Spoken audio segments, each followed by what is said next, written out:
And typically the first weekend in May marks a beloved tradition in the Queen City. It's the Flying Pig Marathon. The marathon, though, is postponed because of coronavirus. WCPO 9 News reporter Allie Kramer, though, found some dedicated runners still lacing up their shoes and putting on the miles this weekend.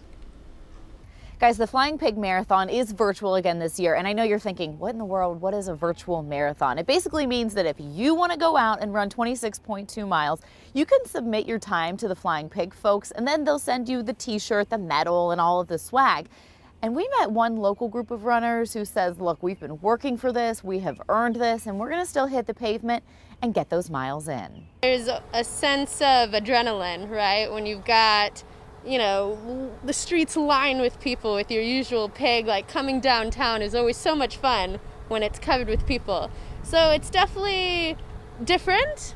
Sometimes a little more you gotta work on your mental tolerance in terms of just knowing, hey, even if there's not people everywhere, I'm gonna push my hardest to do my best. Ahalya Nirmalan is part of the Performance Project training group that is putting on their own marathon.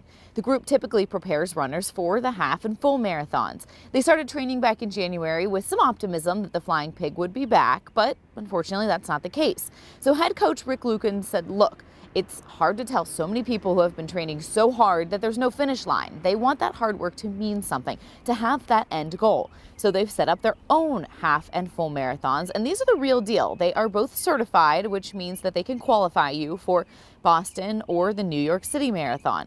He explains that they're able to do a marathon when the pig can't because they only have 71 runners and they're still following COVID protocols. So instead of having like a typical race, which would have a water stop, let's say every mile, we are offering them every 2 to 3 miles at the most, so there'll be enough water stops out there to keep people hydrated.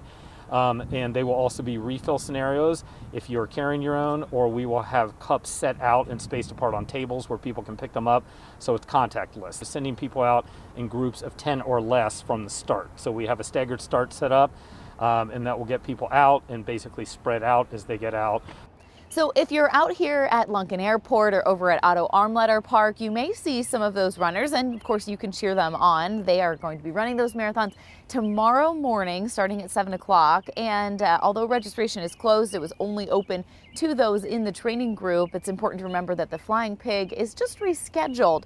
They're aiming to be running it on Halloween this year. For now, reporting from Lunken Airport, Allie Kramer, WCPO 9 News.